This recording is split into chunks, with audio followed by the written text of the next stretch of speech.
Ada seorang wanita yang lagi makan di restoran ini. Setelah dia makan daging sana, dia tuh merasa aneh. Kok daging ini rasanya beda ya, nggak kayak daging pada umumnya. Setelah dicek ke dapur, wah pada saat itu Turki langsung geger guys. Gini ceritanya. Pada tahun 1996, ada seorang anak yang berusia 16 tahun yang bernama Mustafa. Pada saat di tengah-tengah liburan, si Mustafa ini mencoba membantu keluarganya dengan cara bekerja di salah satu industri. Mustafa ini bekerja berdua bersama temannya.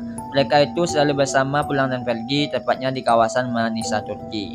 Ada seorang pria parubaya yang bernama Okta Tayfun, dan dia memiliki sebuah restoran yang bernama Bolge Lokantasi dan berbagai macam menu yang ada di dalamnya. Orang anak ini selalu pulang pergi bersama-sama, dan mereka itu selalu melewati restoran pria ini.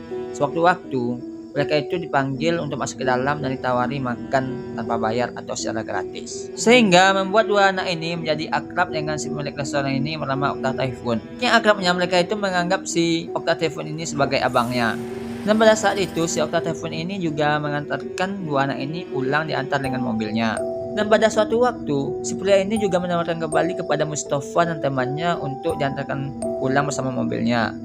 Dan mereka mengiyakannya. Setelah sampai di pertengahan jalan, mobil ini tiba-tiba berhenti di tengah perkebunan zaitun yang sepi dan biasa dijadikan jalan pintas oleh orang lain. Dan pada saat itu mereka berpikir, apakah mobil ini rusak? Kok tiba-tiba berhenti di tempat yang sepi ini? Dan pada saat itu, si pria itu langsung bertanya pada suatu hal yang bersifat dewasa kepada mereka dan mereka langsung menolaknya. Dan membuat si pria ini langsung marah. Pada intinya, temannya Mustafa ini berhasil kabur dan hanya Mustafa yang tertinggal di sana.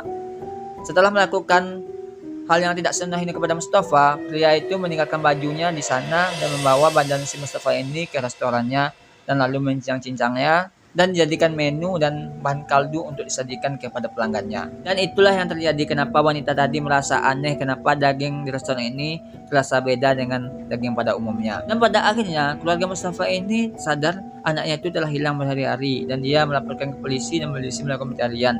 Dan polisi itu sangat kesulitan dalam mencari si Mustafa ini. Pada hari ke-17, polisi ini berhasil menemukan baju Mustafa di tempat kejadian. Dan ditambah lagi temannya si Mustafa ini memberanikan diri untuk memberikan kesaksian dan menceritakan apa yang terjadi dan pelakunya itu adalah pemilik restoran. Dan setelah itu polisi ini langsung pergi ke restoran pria itu dan di sana mereka juga menemukan sisa tubuh dari si Mustafa ini yang tersusun rapi untuk disajikan kepada pelanggan. Dan ada kabar si pria ini dapat hukuman 15 tahun penjara dan ada juga yang bilang 7 tahun penjara dan dibebaskan. Gimana menurut kalian?